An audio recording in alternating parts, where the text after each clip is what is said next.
anak muda keinginan tahunya cukup tinggi. Ya. Tapi kemampuan kita untuk menyajikan menu dengan narasi yang cerdas, dengan keadaban, itu menjadi faktor penting. Ya kan, sebagai perempuan cantik kan banyak sekali isunya yang berkembang. Kalau perempuan nggak terlalu cantik, nggak terlalu banyak isu. Gitu ya. Karena nggak terlalu menarik gitu. Nggak terlalu menarik.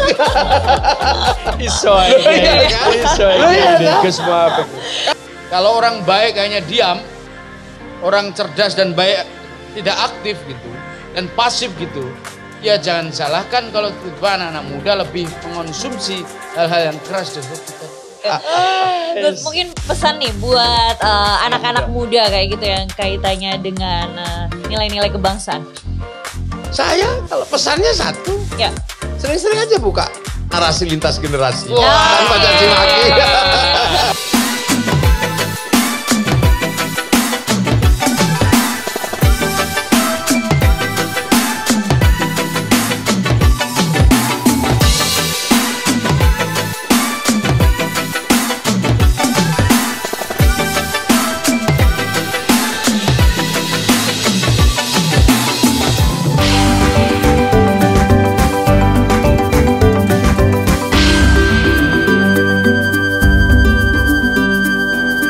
Rasakan apa mbak?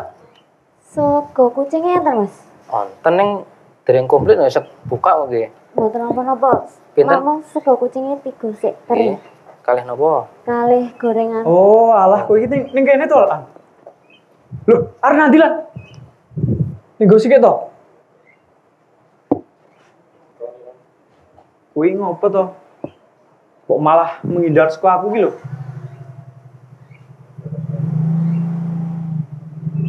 Apa lan?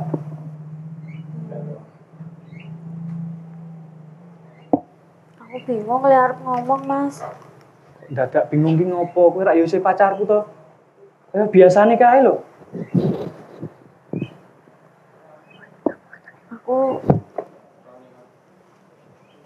Aku kudu pedhot karo kowe mas. Loh. Lah ngopo? Kowe wis ra sayang karo aku to? Ya. Napa wonten mawon nggih? Nggih. Apa kowe iki wis duwe pacar anyar opo piye? Ora mas. Aku ya isih sayang karo kowe. Ning Bapak ora setuju nek aku sesambungan karo kowe mas. Bapak? Ya bapak kira ya wis ngerti aku tuh. Awak dhewe kira pacaran kira wis suwe. Wong yo biasane bapak iki kepethuk karo aku. Mosok teko-teko yo ora oleh to. Mergone bapak ngerti saiki kowe le nyambut gawe ya turut hotel, neng kafe, pergaulanmu bebas. Bapak wedi nak aku dadi ketularan kowe melu pergaulan bebas. Ning kowe iki ra wis ngerti aku. Aku kuwi kerja dinggo sapa? Dinggo kowe Wulan. Dinggo masa depannya awake dhewe. Aku ngerti. Ning bapak kuwi lho Mas sing wegah. Ngerti. Masalahnya apa to? Mergo aku bakal neko-neko ngono apa piye? Ya mbok menawa ngono pikirane bapak rak yo isih kaya ngono to Mas. Lah, kowe ora crita apa piye? Nek aku kuwi mben kerja, kuwi mesti ora lali karo sing jenenge salat karo ngaji. Aku wis ngomong. Lah terus Bapak ora percaya kok. wah ning mosok ya arep pedhot mergo kuwi to. Mulane yo wis luwih becik. Aku ora nemoni kowe. Ning aku sayang tenan karo kowe lan. Mosok awake dhewe ora iso tetep terus to. Aku ya sayang karo kowe, Mas. Pona, kok kamu masih di sini sih? Kamu nggak lupa kan? Kita ada event besar di Hotel Bintang 5. Kamu nggak lupa kan? Iya aku nggak lupa sih. Kalau nggak lupa, kenapa kamu masih di sini? Ini loh aku masih ada masalah. Masalah apa? Ini udah jam berapa? Event udah mau mulai. Teman-teman berantakan di sana nungguin kamu. Semuanya marah-marah sama aku. Iya aku pasti tanggung jawab kok. Mana tanggung jawabmu? Kamu jangan nyepelein dong. Bentar Sin, kamu tahu kinerjaku kan?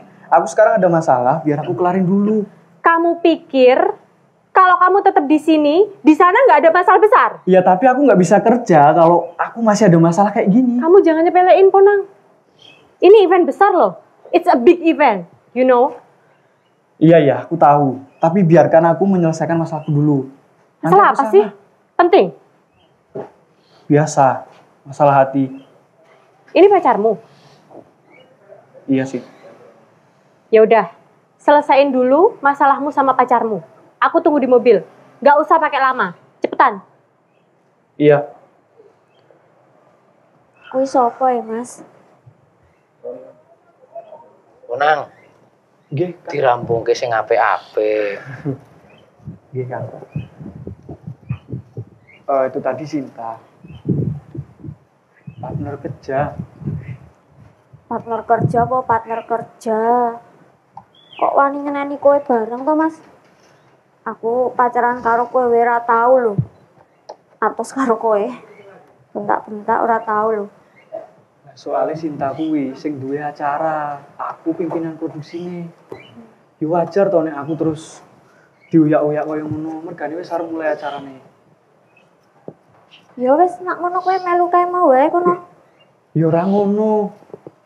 Kowe iki ngopo to kok malah dadi koyo ngene?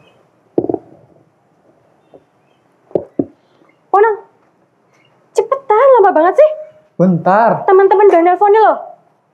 Cepet, 5 menit. Iya. Pak, pun dereng, Pak. Nggih, sedap nggih.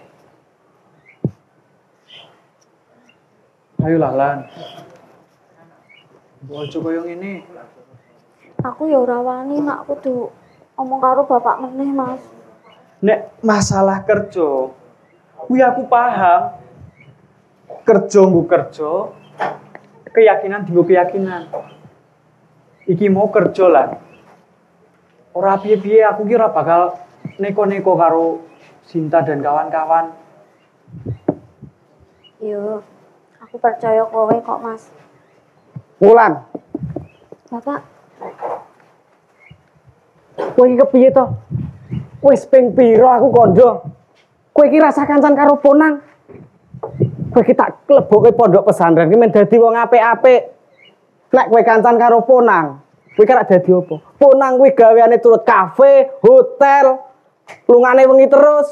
mboten Rusak. sengaja ketemu. Ora sengaja apa? Kedap, Pak.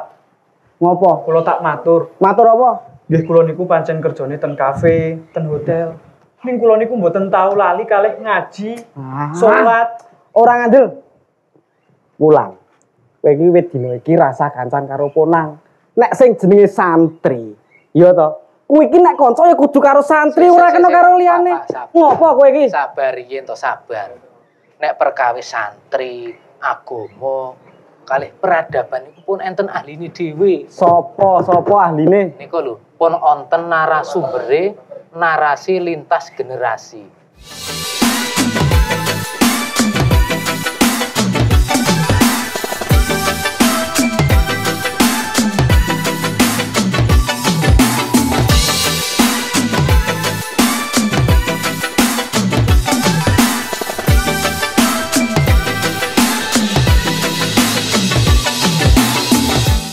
Salam tradisi, narasi lintas generasi, berdiskusi tanpa caci maki. Kalau kita menyaksikan fragmen tadi, mengingatkan kehidupan sehari-hari kita. Dimensi sosial itu selalu diikuti perbincangan mengenai agama, soal moralitas, dalam hal bekerja, dalam hal penampilan, dalam hal karakter moralitas dan seterusnya. Tentu membincangkan mengenai moralitas, soal agama, soal keadaban menjadi isu penting. Hari-hari terakhir juga kita saksikan betapa agama seringkali menjadi inspirasi orang untuk membangun perdamaian. Agama juga bisa menjadi bagian penting untuk menjelaskan kohesi sosial, termasuk kebangsaan. Tapi di sisi yang lain interpretasi atas agama juga seringkali terperosok pada perselisihan, pertengkaran, dan berbagai konflik yang seringkali mengarah ke kekerasan. Perbincangan ini akan kita kupas, tema ini akan menjadi bagian bahasan kita dalam narasi lintas generasi. Kita menghadirkan sosok yang memiliki kompetensi di bidangnya. ahli di bidangnya. Tentu ini penting buat kita bahas, kita hadirkan agar beliau nanti bisa membantu kita mengurai, mendiskusikan berdasarkan pengalaman, pengetahuan. Kita hadirkan Gus Muafik.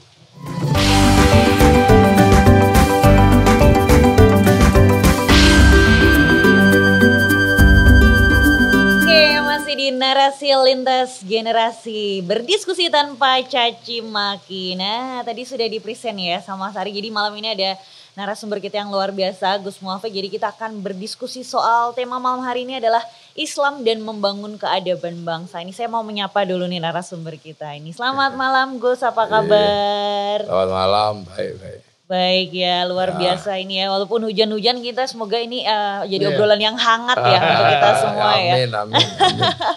Terus tadi kalau kita bersama nih nonton fragmen ini saya jadi teringat ya mungkin soal adab ya. Jadi saya ini kan generasi milenial juga nih, yang teman-teman saya tuh banyak yang tatoan gitu loh Gus. Wah, ada yang penuh gitu tatonya gitu. Nah suatu ketika dia ini kadang-kadang kan suka ada stigma kalau orang tatoan tuh preman gitu. Padahal kan belum tentu. Seperti itu ya. Nah dia kemudian kaitannya dengan ibadah. Nah ketika dia sedang melakukan sembahyang waktu itu memang sholat Jumat gitu ya. Ternyata tuh orang-orang tuh yang di masjid tempat dia sholat tuh gak mau deket dia. Jadi dia kayak dijauhin karena lihat penuh memang tatonya gitu. Gak apa ya, udah kayak raja mungkin ya jatuhnya kayak gitu.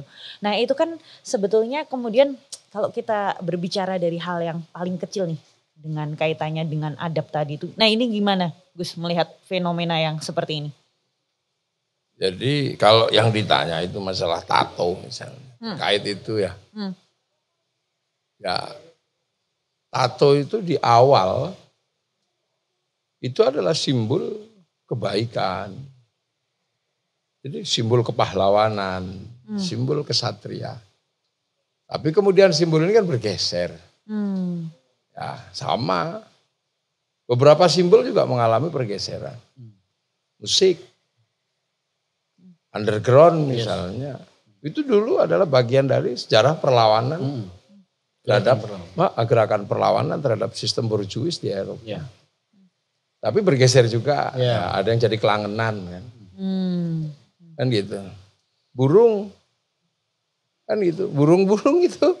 Dulu adalah bagian dari bunyi-bunyian yang bisa kita nikmati. Lama-lama pemelihara burung bergeser. Ya kan, bukan bagian dari apa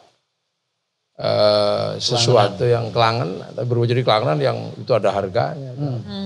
Tato juga begitu sebenarnya. Mungkin pakaian juga sama. Bergeser kan dari pakaian proletar lama-lama bergeser jadi pakaian borjuis, ledasi seperti itu. Nah kebalik-balik memang. Dulu yang namanya ketela itu makanannya orang miskin. Sekarang dia menjadi makanannya orang kaya. Karena yang kaya tidak boleh lagi makan nasi. Kolesterol. Itu sama. Tato pun seperti itu. Nah persoalan utama adalah tiba-tiba narasi mana yang lebih kuat kan gitu. Ya, tato sebagai sebuah simbol kesatria tiba-tiba narasinya kalah kuat dengan narasi tentang tato adalah kenakalan, adalah simbol Jagger gitu kan. Nah yang ke Indonesia, di Indonesia sudah ada di Dayak itu. Tato itu simbol kesatria, simbol kelas di masyarakat. Tapi di Jawa kan tidak punya tradisi tato. Jawa nggak punya tradisi tato. Nah karena di Jawa nggak punya tradisi tato, sementara Jawa menjadi pusat dari kekuasaan, jadi budaya karena ada ibu kota di sini. Nah itu yang kemudian mengambil alih tato. Gitu. Itu aja. Itu artinya memang interpretasi atas teks itu bergeser. Saya kira Gus Muafik nanti pasti akan menjelaskan. Sebagian besar atas narasi agama kita berkontestasi luar biasa. Dan itu seolah-olah kalau kita lihat di media itu kalau omongnya keras itu representasi Islam. Padahal belum tentu juga. Hanya praktek-praktek kultural itu yang nggak diangkat gitu. Berarti ini kan kaitannya juga dengan nilai-nilai keislaman itu sendiri ya sebetulnya. Nah itu gimana Gus? Kaitannya kemudian nilai-nilai keislaman ini untuk apa ya? Kontribusi kebangsaan lah. Jadi gini. Kalau berbicara Islam, ini kan berbicara tentang Rasulullah, tentang Nabi Muhammad. Nah, Nabi Muhammad ini mampu menjadi teladan yang baik. Jadi Nabi Muhammad ini menjadi teladan, jadi contoh.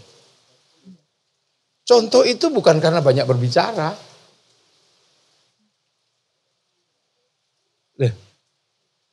Jadi contoh itu bukan karena banyak berbicara, tapi karena banyak berperilaku. Makanya dalam bahasa Al-Quran, laqad kana lakum fi rasulillahi uswatun hasanah. Rasulullah itu contoh. Nah, ketika kemudian Islam bergeser dari contoh ke narasi, kata-kata, ya makanya kemudian muncul juga kontra narasi. Ya kan?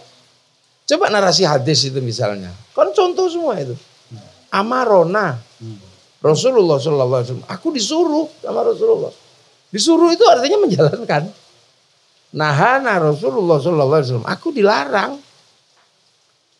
Kunna ma'a Rasulullah SAW naf'alu, aku bersama Rasulullah menjalankan. Ra'aitu Rasulullah SAW yaf'alu, aku melihat Rasulullah melakukan. Baru kemudian sami itu aku mendengar. Nah itu yang namanya narasi dari Rasulullah, aku mendengar. Nah kenapa Rasulullah bisa dicontoh? Satu memang terkait sosiologi masyarakat Arab yang memang komunal kan. Ya. Masyarakat gurun ini kan komunal. Ya. Berburu bersama, sumur bersama. Karena kalau bikin sumur lagi kan susah itu. Iya. Pohon bersama. Nah komunalisme ini membuat Rasulullah bisa diteladani. Setiap hari kumpul dengan sahabat, makan bersama. Bagaimana Rasulullah ketika bercerita kepada para sahabat, dengar ini kumpul. Nah kalau ke Indonesia kan yang bisa mengambil peran itu kan kiai sebenarnya. Oke. Ya kiai lah, makanya kiai ini nggak pernah kehabisan stok narasi keislaman dan akhlak. Iya. Karena kemudian kiai ini membangun sistem komunal yang tadinya ada di Rasulullah, dibangun di sini sistem komunal itu. Bersama santri, berbagi makanan, berbagi rumah. Bahkan kiai diomeli sama istri pun santri denger. Iya kan, makanya kemudian menghasilkan satu dialektika yang luar biasa. Ada dialektika pengetahuan, ada dialektika budaya, ada dialektika sosiologi menyatu. Itu yang terjadi. Nah sementara sistem komunal di luar pesantren, kiai juga membentuk. Makan yang tadinya sendiri-sendiri diajarkan bersama. Ya kan, doa yang tadinya sendiri-sendiri diajarkan doa bersama. Ya sholawat yang tadinya sendiri diajarkan sholawat bersama. Nah kebetulan Islam ketika datang membangun kebersamaan, sudah ketemu dengan Bhinneka Tunggal Ika. Sudah jadi bangsa, sudah jadi budaya. Artinya relevansi untuk membincangkan teks agama itu dalam tradisi sejarah. Itu sudah punya bukti yang cukup kuat. Dan itu kalau kita kaitkan dengan kebangsaan kita membicarakan di komunitas, dia berkontribusi juga membicarakan tentang keindonesiaan. Cuman kalau kita lihat dalam faktanya itu bahwa yang diproduksi narasinya itu bukan narasi yang menghubungkan Islam dengan kebangsaan itu. Akibatnya seolah-olah perilaku yang tadi ngumpat-ngumpat kayak gitu-gitu. Itu identik dengan agama, identik dengan Islam. Padahal sebetulnya ini soal pilihan interpretasi. Gus Muafik saya kira menjelaskan cukup bagus bahwa kalau historinya seperti itu, maka secara sosiologis perkembangan masyarakat Indonesia, komunitas itu bisa ditafsir dalam kacamata mungkin kayak milenial itu ya lewat media itu ya. Pesantren berkumpul tapi jaringan antar pesantren, antar santri dan solidaritas untuk saling merasakan menjaga keindonesiaan menjadi relevan. Ya. Jadi gini, Islam ketika datang itu adalah menjadi bagian dari pembangunan karakter kebangsaan yang ada di Nusantara. Karena Islam punya tanggung jawab. Seiring runtuhnya peradaban sebelum Islam. Itu pembangunan karakter yang gimana, Gus? Jadi gini misalnya kan, karakter kebangsaan sebelum Islam datang. Ini kan perubahannya cepat sekali. Perubahannya cepat sekali karena sebelum Islam itu Hindu.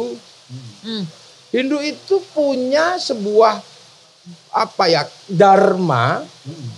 Ada dharma yang kalau tidak salah dikenal dengan Upanishad. Tiba-tiba menghilangkan jati diri gitu aja. Jadi setelah jadi raja pergi entah kemana gitu. Gajah Mada ketika melakukan Upanishad pergi, kita sudah nggak ngurus. Makanya kan kemudian kerajaan ini cepat runtuh. Nggak perlu diserang. Tapi karena tradisi keagamaannya memang kesalehan itu setelah dunia dengan hingar-bingar terus pergi untuk persiapan mokso, menghilangkan keduniaan. Makanya kita bisa ukur kenapa Majapahit yang begitu gede tiba-tiba runtuh. Ya karena memang isinya orang-orang soleh. Orang-orang soleh dalam beragama ketika dia merasakan sudah saatnya untuk meninggalkan duniawi ini, lah pergi gitu aja. Nah, dalam situasi itu maka kemudian Islam hadir untuk membangun. Karena Islam ini berbicara tentang peradaban sebenarnya. Ya membangun. Makanya waktu itu dengan perilaku. Nah setelah terbangun, kemudian menjadi sebuah bangsa, lahirlah yang namanya kelompok yang akan mengambil kontestasi kebangsaan. Nah kontestasi itu ketika mau mengambil dari kelompok agama, berubah dari membangun ke narasi. Karena untuk mengambil kontra narasi dari yang sudah ada. Kan gitu. Makanya sekarang kan misalnya Islam yang hadir menghasilkan narasi. Bukan sebagai semata-mata karena oposisi, tapi juga bisa terjadi karena reposisi. Perubahannya di situ. Kalau dulu kan membangun. Ketika misalnya satu contoh. Islam ketika datang, ini menghadapi situasi yang sangat serius. Contoh ya, penyebar agama sendiri. Narasi selama ini kan diceritakan bahwa Islam disebarkan oleh saudagar. Secara epistemologi itu dan secara metodologi mustahil. Itu salah. Kenapa? Loh, Hindu itu yang boleh ngomong agama itu Brahmana. Brahmana itu ner dunia. Bahkan kesatria di bawah Brahmana pun gak boleh ngomong agama. Apalagi Vesya pegawai. Apalagi Sudra. Sudra itu petani pedagang. Sekaya apapun pedagang dia Sudra. Dia gak boleh ngomong agama. Makanya ketika Islam datang dengan saudagar nggak terjadi perubahan apa-apa. Orang Jawa nggak mau. Saudagar kok ngomong agama, sudra nggak boleh. Loh, makanya kemudian narasi kebangsaan, keagamaannya yang ketemu adalah wali. Karena wali ini setingkat dalam konsep Brahmana. Yang tidak takut apa-apa, punya kedekatan dengan Tuhan, punya kekeramatan, sama. Wali ini yang kemudian membangun bangsa ini, meneruskan, sudah punya modal Bhinneka Tunggal Ika. Makanya tidak terlalu ngerusui. Yang datang ini wali, syaikhun, menggunakan bahasa lokal, kiai, campur kebo Kiai Slamet, tombak Kiai Pleret, nah, yang lain, tilmidun muridun, santri. Kan ini proses sosial, musola langgar, jadi tempat sholatnya langgar. Artinya narasi-narasi lokal hasil interpretasi agama Islam misalnya itu kan sangat penting dan ini mungkin nanti si Anissa bisa bercerita generasi milenial itu seringkali tidak disuguhi dalam konteks historis cara membaca sejarah dan kontekstualisasi hari ini sehingga ketika penggalan sepotong-sepotong dalam menafsir suatu kadang-kadang kemarahan yang muncul hanya gara-gara interpretasi dia dengan hari ini berbeda dan tidak melihat sejarah gitu. Dan tadi kalau udah bicara kontestasi, merebut kekuasaan, pengen posisi gitu. Itu urusannya udah berbeda gitu. Narasi. Tapi kalau waktu kan membangun bangsa. Ini nih juga yang mungkin sering terjadi nih gini Gus. Jadi kalau apa ya, kita juga sering menyaksikan gitu ya.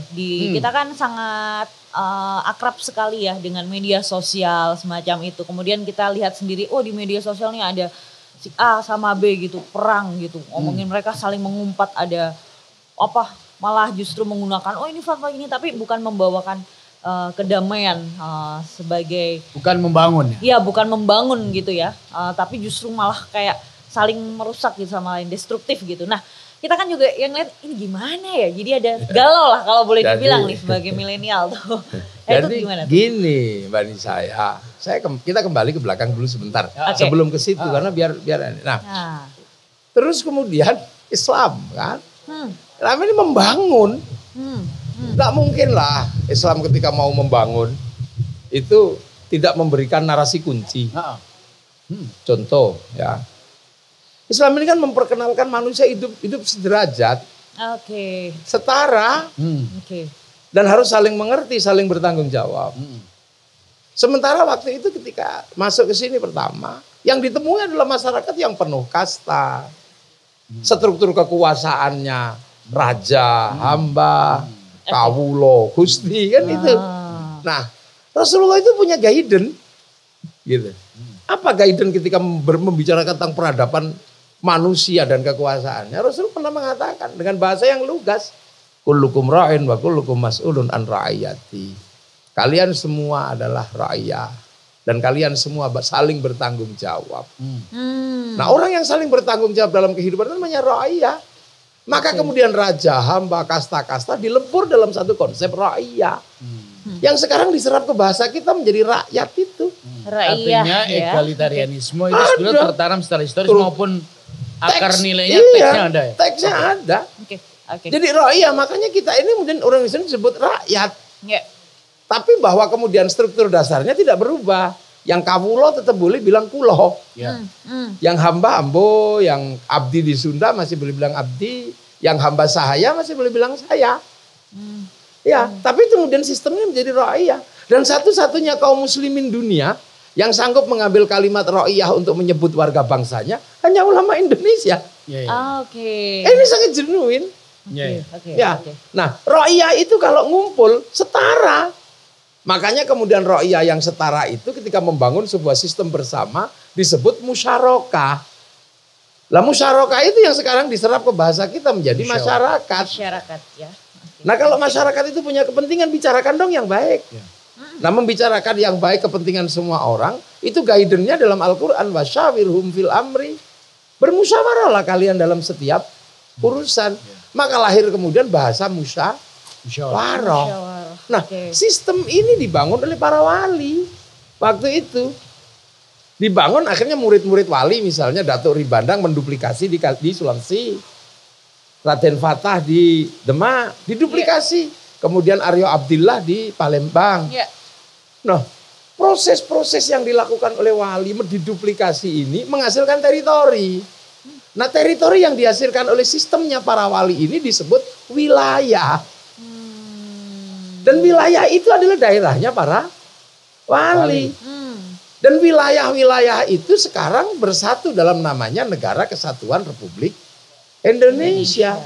Oke. Jadi kalau kita tarik dalam skala yang lebih makro, Ya. masyarakat kita dengan formasi sosial ada itu tidak terlalu sulit untuk menarik garis. Ya, Islam sendiri punya histori yang tadi dijelaskan oleh Gus Muafik. Ya. Nah mungkin tantangan yang tadi Anissa sebut bahwa bagaimana sejarah ini bisa mampu diletakkan pada posisinya dan kita interpretasikan melihat tantangan kebangsaan ini. Saya kira kalau dilihat dari historinya seperti itu sebetulnya kita terlalu banyak harta karun Oke. tentang semangat persatuan di dalam kemajemukan, menghubungkan narasi konteks lokal dan ternyata itu bisa dihubungkan dengan keindonesiaan dari Ya. negara kesatuan Republik Indonesia. Oke, nah barangkali ini menjadi sangat menarik ya karena dari sini akhirnya saya juga jadi tahu gitu loh Ya. sekarang kan sebagai milenial kita jadi tahu gitu oh ternyata ditarik sejarah ke belakang seperti ini kan itu ada 1-2 nilai. Nah ketika kita kemudian berbicara lagi soal nilai-nilai yang bisa dijadikan contoh yang sangat relevan di sekarang ini kalau ditarik lagi mundur itu apa aja itu Gus kira-kira tadi selain ini tadi ya dari membentuk musyawarah yang selama ini bahkan mungkin saya tahu narasi musyawarah itu lahirnya di desa justru gitu. Oh ternyata ketika tadi kemudian ditarik ke belakang saya jadi tahu kan sejarahnya dengan nilai-nilai agama Islam gitu. Jadi sebenarnya ada satu guidance besar gitu ya dari yang diberikan oleh Allah. Ada guidance besar yang itu dengan sebuah teks yang sangat lugas. Oke, Gus, nanti kita teruskan dulu karena saya harus potong nih, maaf ya, untuk jeda komersial break berikutnya. Hari gini, pilih ketengan paling unlimited. Unlimited senak jidat. Unlimited sampai gondrong. Unlimited sampai lumutan. Unlimited sampai jempol panas. Dengan kuota ketengan unlimited sekelas Telkomsel. Aktifkan di My Telkomsel.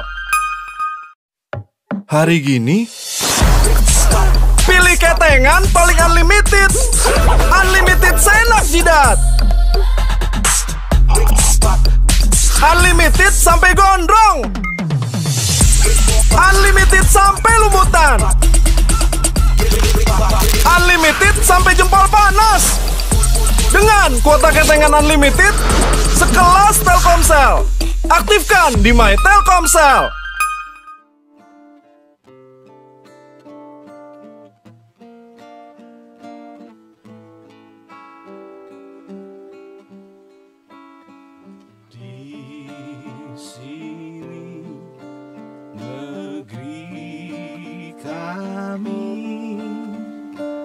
Tempat padi terhampar,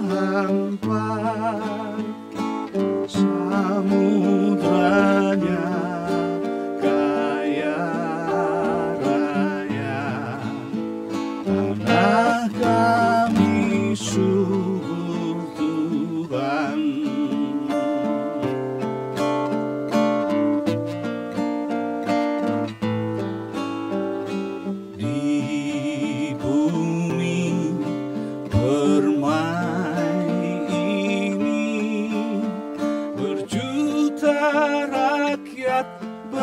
Bersimbah luka, anak kurus tak sekolah, pemuda desa tak kerja.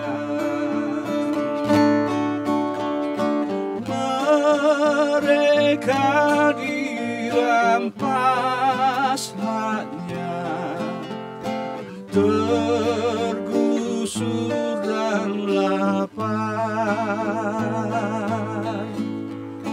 Bunda relakan darah juang kami untuk membebaskan rakyat.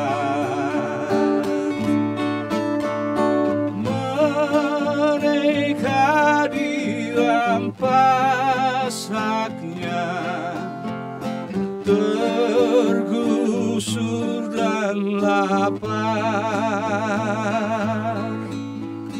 Bunda relakan darah juang kami, padamu kami berbakti.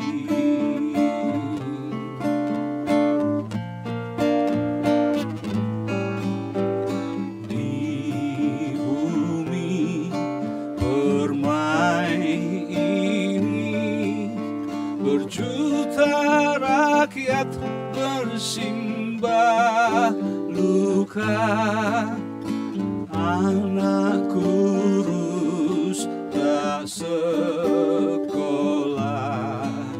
pemuda desa tak kerja. Mereka dirampas haknya, tergusur dan lapar.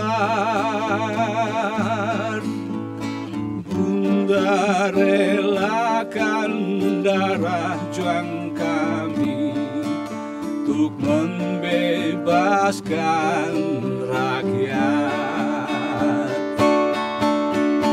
Mereka akan dirampas haknya, tergusur dan lapar.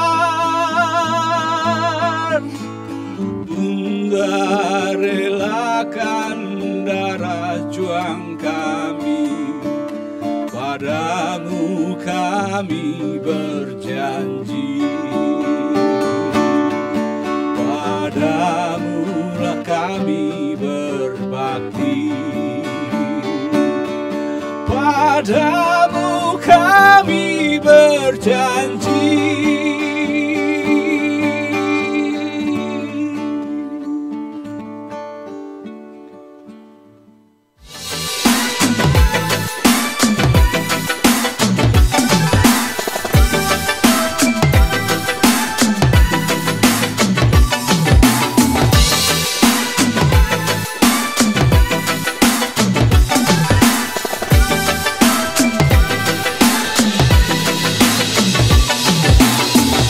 Oke, masih di narasi lintas generasi, diskusi tanpa caci maki. Aduh, tadi ya syahdu banget nih, dia nyanyikan sama Mas John Tobing, Darah Juang tadi sampai ikut larut juga nih Mas Hari dan Gus Muafik nih ya. Legendaris ya, luar biasa. Nah, malam hari ini kita juga spesial ini karena biasanya kita diabadikan tuh pakai foto, tapi selalu sekarang nanti juga jadi sebuah kenang-kenangan Chandra Mata untuk Gus Muafik. Kita ada pelukis kita. Ini ya Mas Suryadi Srintil, selamat malam Mas. Ini sedang kusyuk melukis Gus Muafik ya? Gus Muafik. Oke, nanti.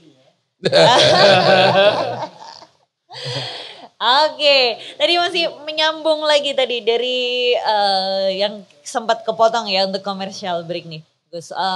Tentang kemudian spirit, nilai-nilai apalagi yang sebetulnya bisa dijadikan contoh untuk sekarang nih, atau mungkin buat juga buat anak muda nih, khususnya saya nih generasi milenial gitu. Ya,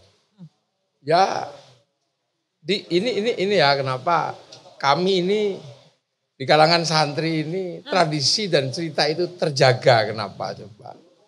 Karena kita punya tradisi yang sampai hari ini kita mengunjungi, silaturahmi dengan para wali yang walaupun sudah meninggal. Ziarah Wali Songo apa, jadi nggak pernah lupa. Kalau di dalam tradisi Islam mengenang masa lalu juga seperti itu. Sejarahnya Nabi Ibrahim datangi makom Ibrahim, Khijir Ismail, Sofa Marwa, dan setiap hari kita kama barok ta'ala Sayyidina Ibrahim wa ala ali Sayyidina Ibrahim. Cuman kadang kan kita ini lupa Ibrahim ini siapa, itu kan lupa. Makanya saya pernah singgung, semua orang harus mulai mungkin dari UGM lah melakukan kajian. Karena sejarah Ibrahim ini selain tempatnya diziarahi, sejarahnya juga kalau dalam Islam utuh. Cuman kalau dalam Islam disebut Ibrahim ya, punya istri namanya Syarah. Di dalam tradisi Yahudi Nasrani juga dikenal namanya Abraham. Istrinya Sarah. Nah cuman yang agak jauh dan butuh penelitian itu yang disebut Brahma. Karena ketika disebut Brahma istrinya itu Saraswati. Lu ya kan, ini ada ketika ada Ibrahim istrinya Sarah, ketika disebut Abraham istrinya Sarah. Apakah ketika disebut Brahma ini dengan istri Saraswati ini tokoh yang sama atau tidak lah itu penelitian ya. Profesor Ari Sujito ini yang punya tugas. Kalau saya sih gimana Prof? Ya saya kira memang kita perlu melacak itu dan bukan sekedar melacak tapi maknanya. Karena memang kadang-kadang kita itu sukanya hanya menghafal gitu, tapi tidak melacak konteksnya kayak apa. Gitu. Nah kita kan masih punya kalau makanya kalau berbicara tentang bangsa dan negara dan proses pembentukannya, santri nggak pernah lupa. Karena santri selalu ziarah ke makam wali. Ketika menjadi wilayah diteruskan Bung Karno, santri ziarah ke Blitar. Waktu yang lalu nih Gus, saya Nisa, kira bulan yang lalu ya, sebelum COVID, kami ziarah ke 3 tempat yang dalam kategori GERDS ya misalnya. Saya ziarah ke Kediri, Joyoboyo. Terus kemudian setelah itu saya ziarah ke Soekarno di Blitar, setelah itu ziarah ke Gus Dur. Dan ternyata tradisi masyarakat ziarah dengan dia berdoa, refleksi, merenung. Dan masing-masing itu punya makna yang saya waktu itu bukan hanya karena sebagai pengagum Gus Dur, pengagum Soekarno atau karya-karya juga Joyoboyo saya pelajari. Bukan hanya itu, tetapi saya mencoba mempelajari bahwa tradisi ziarah itu sudah menyejarah sebetulnya. Ya. Nah, yang kita perlu bedahkan adalah maknanya seperti apa. Kadang-kadang orang tidak pernah tahu makna ziarah sudah menuduh macam-macam tentang ziarah itu. Padahal itu menurut saya sangat penting. Ada nggak sih kira-kira hubungan misalnya ketika Soekarno atau tokoh-tokoh bilang bangsa yang besar adalah bangsa yang menghargai pahlawan. Mereka yang telah menjadi founding fathers, mereka yang telah berjasa tentang sejarah keagamaan, tentang keindonesiaan. Penghargaan atas itu menjadi penting sebagai pengetahuan maupun sebagai tradisi gitu. Oke. Ini yang tadi Gus Muafik sukanya kenapa harus Arisito. Teman-temannya dia banyak sebetulnya di UIN gitu. Yang sejarah soal itu. Oke. Ya, gitu. Tapi mungkin saya sedikit nambahin cerita tentang ziarah ini ya Gus. Jadi saya pikir narasi tentang sejarah yang harus dijelaskan ketika ziarah itu juga perlu. Karena waktu itu saya ingat tuh, saya kecil juga pernah diajak gitu ke ziarah ke makamnya Bung Karno kayak gitu. Terus saya lupa ada beberapa titik kayak gitu. Tapi karena tidak ada penjelasan apa-apa ya saya taunya cuman oh ya udah ngasih bunga terus kayak orang doa, oh ya udah aku diem, oh ya doa, menyimak gitu. Dan menurut saya tidak mendapat apa-apa justru karena tidak ada penjelasan apapun kayak gitu yang saya dapatkan ya dari orang tua saya waktu itu yang ngajak saya untuk ziarah gitu. Dapet lah. Kenangannya kan masih ada. Ya, paling tidak kenangan ya. Kenangan masih ya. ada. Okay. Kenangan Blitar masih ada. Ya. Dengan Bung Karno masih ada. Artinya bahwa ada kenangan tentang Blitar, tentang Bung Karno yang bangun bangsa. Terus tiba-tiba misalnya ada, tolong Mbak Nisa, kamu bakar deh Blitar. Berani nggak? Enggak. Ya nggak berani lah. Orang kita rindu, di situ ada makamnya Bung Karno. Oke. Kita suruh ngebom Jombang, ya nggak enak lah di situ ada Gus Dur. Itu akan menjadi spirit sebenarnya. Nah, itu sebenarnya semuanya sudah dirangkum dalam sebuah narasi Al-Quran yang sangat luar biasa. Jadi perjalanan manusia yang hebat, para nabi itu dikasih gelar Ulul Azmi. Iya. Ulul Azmi itu ada Nabi Musa, ada Nabi Isa, Nabi Ibrahim, gitu ya, Nabi Muhammad. Nah, itu dinarasikan dalam Al-Quran. Watin demi buah tin. Ini ulama tafsir mengatakan ini simbol tentang Nabi Nuh.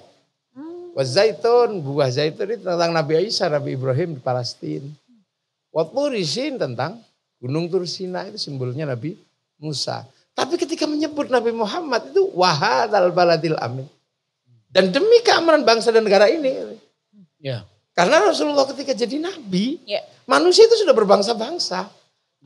Iya kan, ketika Nabi Musa baru Mesir, Palestina paling jauh kan, Nabi Ibrahim. Tapi ketika Nabi Muhammad jadi nabi, ini pesan kemanusiaannya sudah pesan kebangsaan. Iya kan, sudah waja'alnakum syu'uban wa qabaila. Udah aku bikin kalian berbangsa-bangsa, bersuku-suku. Lita'arafu agar kalian saling pengertian. Pesan kebangsaan. Dan pengertian manusia berbangsa-bangsa itu disampaikan sudah kepada Nabi Muhammad. Nah, keamanan bangsa dan negara itu disebut pertama sebelum laqad khalaqnal insana fi ahsani taqwim. Aku bikin kalian ini makhluk yang terbaik. Artinya bahwa manusia itu memang sudah dibikin baik oleh Allah. Gak dikasih taring, artinya udah gak cakar-cakar, gak cokot-cokotan. Gak dikasih cakar, artinya sudah gak cakar-cakaran. Gak buas. Gak buas. Ya. Makanya sebenarnya manusia itu tidak mengenal Tuhan pun, itu sudah baik konsepnya. Makanya Ibnu Tufel nulis sebuah prosa panjang namanya Hayyu Ibnu Yaqdhan. Si hidup anak si sadar. Ya, yang disadar oleh orang Eropa menjadi Tarzan itu. Jadi walaupun dia di tengah binatang tetap manusia. Nah, tapi manusia ini akan menjadi jelek. Tsummarodatna asfala safilin illal ladzina amanu wa amilus sholihat, kecuali yang beriman dan berkelakuan baik. Nah, itu agama di situ. Makanya agama menyempurnakan manusia. Iya, innama bu'istu liutammima makarimal akhlak. Nah, itu. Nah, manusia yang baik, agama yang baik, ini kan ada yang ngurus diri-sendiri. Manusia yang baik itu diurus sama alam semesta. Diurus sama padi, diurus sama kelapa, diurus sama pisang. Tapi penyempurnaan akhlak diurus sama ulama, sama nabi. Nah kita ini kan disebut pewaris nabi. Yang akhirnya membangun sebuah sistem keagamaan, santren. Akan tetapi baik manusia yang baik pun, ya agama yang baik sekalipun, itu tidak ada jaminan apapun kalau tidak ada baladil amin. Tidak ada keamanan bangsa dan negara. Inilah yang jamin. Itu artinya memang membincangkan tentang negara itu sangat relevan ketika akan memahami tentang kebaikan, tentang kemanusiaan dalam agama itu sendiri. Maka itu kita kadang-kadang heran kalau menginterpretasikan agama kok cenderung berbenturan dengan negara dan pesan-pesan kemanusiaannya sebenarnya harus ditonjolkan dibandingkan umpat-umpatan gitu. Saya kira realitas ini harus dibaca sebagai bagian membaca keadaban bangsa. Itu sebetulnya relevan kalau kita mengungkap historis yang tadi disampaikan oleh Gus Muafik. Ini PR kita. Kalau coba bayangin anak-anak muda ini kalau dapat menu yang menggambarkan tentang keadaban dengan basis nilai, cerita tentang kemanusiaan, cerita tentang keadilan, cerita tentang menjaga keamanan negara, keselamatan manusia. Rasa-rasanya kok anak-anak muda akan tertarik.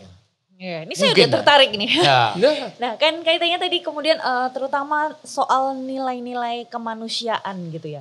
Makanya kemudian saya pernah mendengar istilah memanusiakan manusia gitu Gus.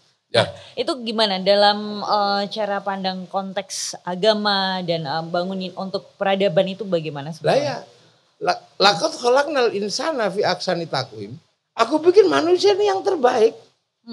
Sudah manusia itu sudah yang terbaik. Tapi kadang sumarodatnahu asfala safilin, kadang terjebak pada halal menjadi buruk. Nah, maka kemudian yang memanusiakan manusia kembali adalah kebaikan. Kebaikan. Amanu wa amilus sholihat. Itu kebaikan itulah yang memanusiakan. Nah, ada orang-orang yang bekerja di situ. Nabi, ulama, tokoh-tokoh agama, tokoh-tokoh sosial. Nah, orang-orang yang melakukan ini akan mendapatkan apa yang disebut falahum ajrun ghairu mamnun. Mereka-mereka ini akan mendapatkan pahala yang gak pernah berhenti. Makanya ketika dia ngurus manusia, dia lahir menjadi manusia baik. Orang tetangga datang. Tetangga datang dia ke rumahnya. Oh lahir gitu. Terus kemudian dia mengenal amanu wa amilus sholihat. Dia menjadi orang baik. Maka ketika dia jadi orang baik, rumahnya pun juga rame. Saya menginterpretasikan ya bahwa pembahasan orang-orang lokal di komunitas tentang apa yang disampaikan oleh Gus Muafik. Mengapa orang membangun solidaritas, menghadiri silaturahmi di kampung. Itu adalah bagian dari praktek keberagamaan dalam pengertian kemanusiaan, rasa solidaritas. Seringkali yang kayak gini tidak pernah dibedah sebagai sebuah pengetahuan dalam Islam misalnya, dalam agama lah. Mungkin agama-agama yang lain punya narasi atau interpretasi value yang memiliki rasa keadilan, rasa kemanusiaan itu. Mungkin ini tantangan buat kita ya, anak-anak muda yang perlu juga mempelajari. Tidak mesti harus kuliah di UIN kan. Kalau belajar itu banyak sekali informasi yang... Saya punya teman di UIN ini udah cukup bagi saya. Cuman bedanya di sini. Jadi memang harus belajar di pesantren. Pertama harus di pesantren. Kedua apalagi kalau di UIN ya. Ini masalahnya sama. Kalau narasi agamanya bisa dibaca semua orang. Tapi experience-nya, pengalamannya dan basicnya nggak bisa kalau tidak melalui itu. Saya bisa. Kalau misalnya saya harus menghafalkan teori kedokteran yang paling sulit, saya bisa. Saya bicara narasi kedokteran, saya bisa baca. Bahkan kalau saya harus menghafalkan, saya bisa. Mungkin 2 hari. Tapi penghayatannya Tapi beda, tolong jangan saya dimasukkan ke ruang bedah. Mati semua. Kalau gitu saya bedah. Artinya apa? Artinya apa? Teks agama itu seringkali jangan hanya sekedar jadi hafalan. Sama juga ini kebangsaan, Gus Muafik ya. Kalau orang membaca tentang integrasi nasional, membaca tentang Pancasila, tentang pluralitas, itu nggak bisa sebagai sebuah teks hanya dihafal.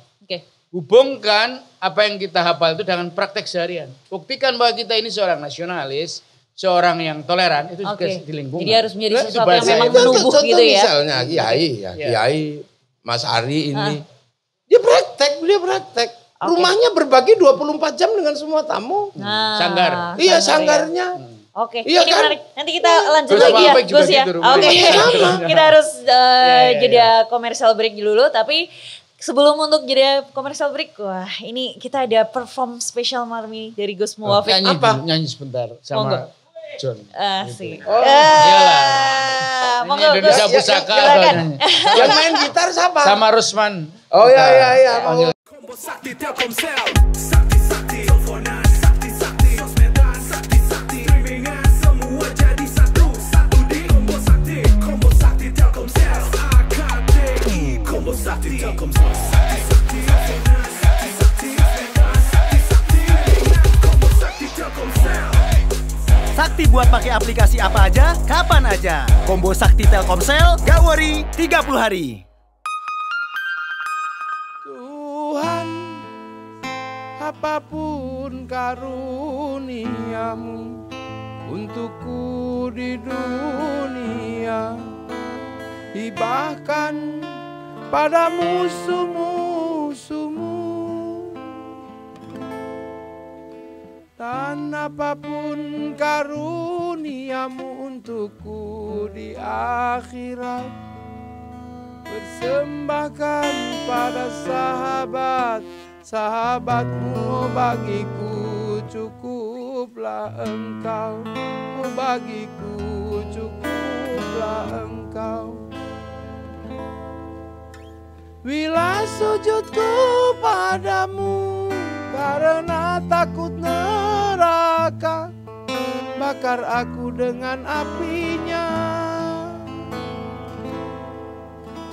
Bila sujudku padamu karena damba surga, tutup untukku surga itu. Namun bila sujudku demi engkau semata, jangan palingkan wajahmu, aku rindu menatap keindahanmu, aku rindu menatap keindahanmu.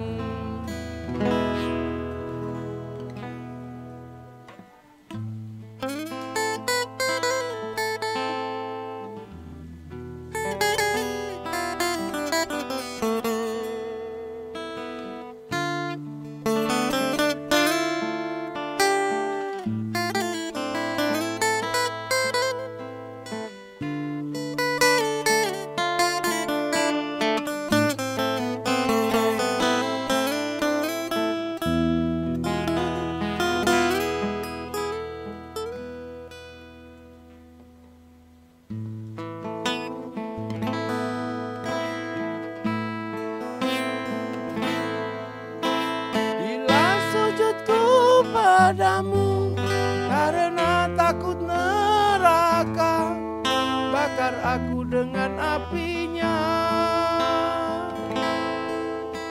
Bila sujudku padamu karena damba surga, tutup untukku surga itu.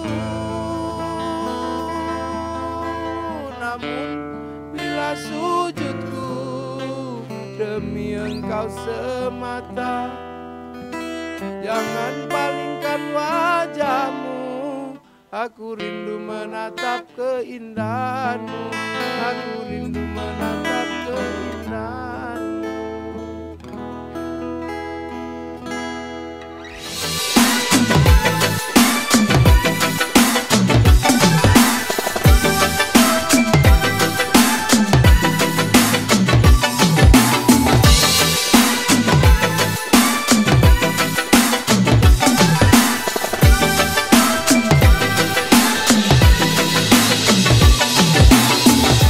Oke, masih di narasi lintas generasi diskusi tanpa caci maki. Oke, terus tadi kan kita sudah membahas nih sedikit banyak ya tentang contoh-contoh yang sebetulnya juga bisa diimplementasikan oleh anak muda gitu ya. Nah, kemudian saya sekarang tuh juga pengen ngerti sih, yang kemudian apa ya? Sekarang ini kan juga banyak ya, kalau mungkin saya boleh menyebutnya ancaman untuk bangsa kita itu kan banyak hal gitu dari berbagai aspek kayak gitu. Nah kemudian ada tidak semacam nilai-nilai dari awal tadi yang kemudian bisa diterapkan untuk entah itu untuk menghalau ancaman itu atau mengatasi ancaman itu gitu? Jadi anak-anak muda ini kan anak-anak yang butuh pembentukan. Nah, siapa yang bentuk? Itu aja. Anak-anak muda itu selalu pengen tampil keren. Ya. Ya kan, selalu pengen keren lah. Gendut aja takut kan. Enggak, saya enggak takut. Nah, tinggal siapa yang bentuk? Rambut pengen keren. Ternyata suatu ketika narasi yang terbentuk adalah mohak. Maka kemudian anak-anak itu mohak rambutnya. Karena narasi yang dibangun itu tentang mohak. Prakteklah di Indonesia. Tapi karena banyak hujan jatuh juga. Berhenti kan. Anak-anak muda pengen nampil baju yang bagus. Gitu kan. Nah, yang kemudian membangun narasi itu adalah pabrik konveksi. 501, Levi's, Lee Cooper. Nah, ini yang bangun. Maka kemudian itu menjadi tren. Kayaknya kalau nggak pakai merek itu, nah, semua dia yang bangun. Oke. Kecantikan dibangun. Oke. Yang bangun orang Eropa. Makanya cantik itu putih. Enggak, saya bangga Loh, kulit saya itu. konstruksi Eropa. Konstruksi Eropa ya, tapi ya. Nah, kemudian ada yang bangun. Semua orang punya hidup bergengsi. Yang bangun cerita tentang gengsi itu Perancis. Perancis dia jadi makanya Perancis ini banyak dimarahi karena dia punya kemampuan untuk membangun gengsi. Orang Amerika jual tasnya itu 1 kontainer. Perancis cuma 1 aja dia jualnya. Ya kan? Nah, narasi. Bahkan makanya dalam hal ini agama, anak-anak juga pengen punya agama. Tinggal siapa yang bangun narasi. Oke. Kan kosong. Nah, makanya dulu bangsa kita bangun narasi. Narasi itu dibangun. Gitu loh. Dibangun betul. Apakah bangsa ini pasca kemerdekaan akan mengambil model Eropa? Dibangunlah narasi yang sederhana. Salah asuhan. Ya kan? Lahir sebuah novel Salah Asuhan, Mara Rusli. Oke. Apakah kemudian akan berkiblat sepenuhnya ke Arab? Oh enggak, di bawah lindungan Ka'bah. Ya kan? Narasi runtuhnya surau kami. Apakah kemudian akan ke Belanda? Enggak, tenggelamnya kapal Van der Wijk. Apakah murni Indonesia? Ada Siti Nurbaya. Narasi selalu ada. Kemudian narasi ini belah ketika pasca Hitler 48 jatuh. Bangsa ini mau ke kiri apa ke kanan. Yang bangun narasi dibenturkan kepada kiri dan kanan. Lahirlah Lekra sama Mani Kebu.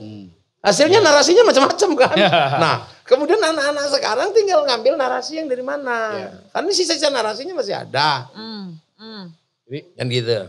Jadi artinya apa yang kita angkat dari interpretasinya dan penjelasan Gus Muafiq bahwa anak muda keinginan tahunya cukup tinggi. Tapi kemampuan kita untuk menyajikan menu dengan narasi yang cerdas, dengan keadaban, itu menjadi faktor penentu. Kalau hal-hal yang baik, nilai-nilai etik, nilai-nilai kesolehan itu tidak dikemas juga dengan cara anak muda, mungkin dia nggak akan pilih itu. Nah, sementara kita bisa saksikan di media sosial itu, kontestasi ini luar biasa. Nah, saya setuju dengan disampaikan oleh Gus Muafiq bahwa kita harus lakukan itu. Dan hukum tidak lagi sekedar kita menggunakan tumpuannya pada hukum yang bisa menyelesaikan kontestasi dan bagian pertarungan. Tetapi edukasi, literasi. Narasi yang tadi disampaikan oleh Gus Muafiq mengingatkan pada kita, kalau orang baik hanya diam, orang cerdas dan baik tidak aktif gitu, dan pasif gitu, ya jangan salahkan kalau tiba-tiba anak-anak muda lebih mengonsumsi hal-hal yang keras destruktif tadi. Saya kira ini tantangan cukup serius. Contoh misalnya,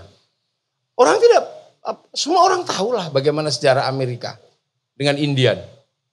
Tetapi orang Amerika membangun ceritanya dengan Indian itu di film Cowboy itu berapa puluh tahun. Cina yang modern, dia tidak melupakan membangun narasi masa lalunya film kungfu. Bahkan penindasan Jepang itu difilmkan luar biasa oleh orang-orang Cina. Ya kan? Jepang membangun narasi samurainya itu kayak apa? Dulu kita Joko Sembung. Sekarang yang lagi bangun narasi K-pop Korea. Di Korea. Dibangun betul dia. Iya betul. Korea merajai ini. Jepang misalnya begitu lens pen itu ada, gitu kan. Maka kemudian mereka sudah mulai masuk ke kebangsaannya. Ditekan oleh Cina misalnya. Amerika nggak mau kalah. Narasi dia bikin aja. American Shaolin, American Kungfu, suka-suka dia aja. Dengan Jepang dia bangun American Samurai, American Ninja. Dia selalu punya versi Amerika ya. Amerikanya. Kalah di Vietnam dia bikin Rainbow 1 sampai 6. Ya. Tapi ketika kemudian anak muda Amerika melupakan Rainbow ke-6 ngamuk di kota kan. Narasi itu selalu ada. Di Jepang itu yang paling susah kan menjelaskan pergeseran dari Tokugawa ke restorasi Meiji. Anak-anak milenial susah mencerna itu. Nggak susah. Tapi bahwa kemudian dia gandeng industri besar. Maka kemudian dia gandeng Warner Bros. Hollywood yang punya perangkatnya. Dia bikin Samurai X versi Rurouni Kenshin itu 1 sampai 3. Loh, kita kan bisa sebenarnya bangun narasi itu. Ini yang makanya kita lakukan narasi lintas generasi itu agar ada dialog.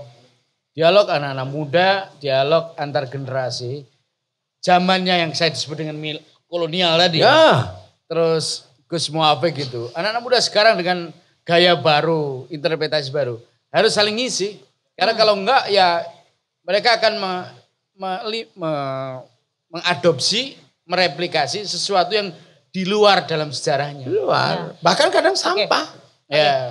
Kemudian kira-kira nih saya sebagai anak muda gitu ya, apa sih yang kemudian saya bisa berikan kayak gitu, sumbangsikan atau kolaborasi semacam apa sih kayak gini? Itu mudah dibicarakan, susah dilaksanakan. Nah. Karena persoalannya siapa yang memulai? Oke. Kan gitu. Ada banyak hal yang catatan ini sekedar ini. Ada sekarang banyak inisiatif. Misalnya yang mulai Dr. Ari Sujito. Yang begini ini berapa orang? Kan gitu. Yang tiba-tiba kemudian mengambil sikap narasi masa depan dibicarakan, ketertinggalan masa lalu dipaksa ditarik, itu tidak menghasilkan anak muda yang banyak. Di sini Bung Ari ini nggak banyak. Kita perlu kolaborasi. Ya. Nah, apa kayak Mbak Nisa ini yang pede dengan bukan cantik itu putih, kan juga nggak banyak. Tapi memang sejarah itu tidak melibatkan banyak orang, tapi melibatkan konsistensi beberapa orang. Konsistensi, kalau dalam bahasa agama istiqomah lah. Istiqomah, konsistensi, istiqomah. Istiqomah aja jadi. Ya. Wah menarik ini. Saya kira ini catatan penting kita ya, bahwa nggak mungkin kita bekerja dan berkarya sendiri. Bisa ya bareng-bareng. Kebangsaan ini akan bisa dibangun kerjasama. Gus Muafik punya pesantren, Gus Muafik punya jamaah, saya punya komunitas, Mbak Anissa juga seperti itu. Nah, kolaborasi ini akan menjadi bagian catatan penting. Nilai-nilai Islam yang tadi dibedah oleh Gus Muafik selalu menjadi kekuatan, sebetulnya energi yang ternyata banyak universal yang bisa diungkap dari situ soal kemanusiaan dan nggak harus membenturkan antar agama dan nggak perlu harus berbenturan antar kelompok. Karena kebangsaan yang dibangun dengan prinsip nilai-nilai itu sebetulnya dulu sejak awal the founding father, bahkan dalam sejarah agama itu sudah dipikirkan spirit tentang bernegara, spirit tentang kebangsaan itu. Saya kira ini tantangan buat milenial ya. Oke, siap. Jadi saya juga siap untuk berkolaborasi nih nanti. Ya, dan biasanya apa yang tidak sesuai itu hanya masalah waktu. Pasti runtuh. Contoh, ya beberapa tuh tadi itu saya bilang orang mohak gitu kan. Begitu dengan musim hujan dan orang harus pakai helm runtuh juga kan. Nggak bisa lagi. Musik rock kurang kuat apa? Dengkot musik rock di Indonesia menjamur. Lipstick yang ditutup. Begitu 20 tahun sudah jadi rock dude. Koplo juga. Koplo sama. Keroncong begitu elitnya dari Portugis. Berarti jadi campur sari. Ini waktu. Dulu McD betapa kuatnya. Sekarang ganti pawon diso, sambelaya, Rumah model Romawi. Belakangan juga udah jenuh. Tiba-tiba kembali menjadi joglo. Nah, orang ini yang dulu pernah dibicarakan dalam namanya teori siklas. Jadi manusia pasti akan mengalami fase itu. Lah ini lagi fasenya memang fase bunyi-bunyian. Karena apa? Ini terkait dengan masalah-masalah perebutan kekuasaan baik di tingkatan lokal maupun di tingkatan internasional. Pergeseran bangsa-bangsa ini kan sedang bergeser. Amerika ke Cina. Nah ini misalnya kan sedang bergeser. Nah negara ini kan menjadi bagian dari siapa yang mau ketarik atau ditarik atau menarik. Ya kan sebagai perempuan cantik kan banyak sekali isunya yang berkembang. Kalau perempuan gak terlalu cantik gak terlalu banyak isu. Gitu ya. Karena gak terlalu menarik gitu. Gak terlalu menarik. Iso Gus Muafik. Kalau ditanya kenapa kamu banyak difitnah? Ya kan berarti kita ini jadi manusia beneran. Kalau gak ada yang mitnah yang jadi manusia gagal. Terus mungkin pesan nih buat anak-anak muda kayak gitu yang kaitannya dengan nilai-nilai kebangsaan. Saya kalau pesannya satu, sering-sering aja buka narasi lintas generasi. Tanpa caci maki. Mantap Gus Muafik. Ibarat warung menunya jelas. Menunya jelas. Kenapa? Ini kan problem-problem yang sebenarnya sudah terjadi di beberapa negara. Narasi yang dibangun ini kan sebuah narasi yang sebenarnya sudah narasi lanjutan. Narasi lanjutan kan. Narasi modernitas. Ini kan sudah narasi lanjutan ketika dibicarakan di Eropa. Nah kita ini agak jauh maka kemudian sekarang baru kita bicarakan. Doraemon itu dibicarakan di Jepang tahun 80. Dibicarakan anak saya tahun 2001. Kan gitu. Nah ini kan narasi-narasi ini bergeser. Narasi agama yang misalnya kayak Hizbut Tahrir. Itu kan dibicarakan di mana? Di Palestina tahun 70-an. Di sini lagi rame, nanti juga hilang-hilang dengan sendirinya.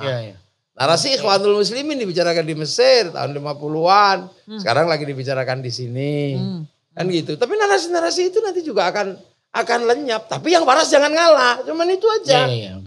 Narasi itu tidak akan pernah berhenti kalau yang waras tidak ngalah. Kalau yang waras itu ngalah ya kalah. Ini kontra narasi, ya cuman ngomong aja sudah. Ini forum-forum seperti ini mesti diperbanyak. Kalau enggak kalah. Bung Karno narasinya dikalahkan waktu itu. Tapi lama-lama juga bangun juga. Oh Bung Karno ternyata enggak begitu-begitu juga. Lama. Jadi harus memperbanyak forum-forum seperti ini ya Gus. Iya dan konsisten. Konsisten dan harus memperbanyak. Nah kalau dari Mas Hari sendiri gimana ini kesimpulan dari obrolan kita nih? Banyak hal yang perlu diperbincangkan. Tapi kadang-kadang kita harus lebih berkualitas untuk punya misi besar. Anak muda punya peran yang tantangannya sekarang banyak. Seperti yang Gus Muafik sampaikan, kecerdasan mereka, kreativitas mereka harus berbarengan dan berkolaborasi. Narasi tetap selalu ada. Nah, narasi yang tujuannya membangun kemanusiaan, keadaban dan kebangsaan, itu yang harus kita perbanyak, kita perluas dan butuh kolaborasi. Saya kira itu. Oke, luar biasa sekali ini. Terima kasih Mas Hari dan juga Gus Muafik. Dan tentunya sebelum acara berakhir ini kita ada kenang-kenangan ya. Yang pertama ada kita punya. Ini ada kaos dari narasi lintas generasi. Pegang. Ya. Biar jelas kalau saya dikasih. Biar sah gitu ya Gus ya. Dan juga ini tadi lukisannya dari Mas Surya Dismentil nih sudah jadi. Tolong disorot tuh. Boleh kita lihat. Bentar, Mana ini lukisannya? Mirip kan Gus? Yang jelas nggak mirip sama Vanessa. Iya. Oke, terima kasih ya Gus Muafik, terima kasih juga Mas Hari. Terima kasih sudah menyaksikan narasi lintas generasi diskusi tanpa caci maki dan acara ini dipersembahkan, diproduksi oleh Jampro Kreatif in association with Sanggar Maus Tradisi, diselenggarakan di G-Spot Gallery of Serendipity and Opportunity dan supported by Telkomsel, The Real 4G LTE. Tentunya tetap saksikan terus narasi lintas generasi karena kita semakin punya nanti episode-episode selanjutnya selalu ada narasumber yang menginspirasi dan dialog-dialog yang hangat yang akan membangun kita. Dan ingat, diskusi tanpa caci maki. Saya Nisa Irtami, saya pamit undur diri.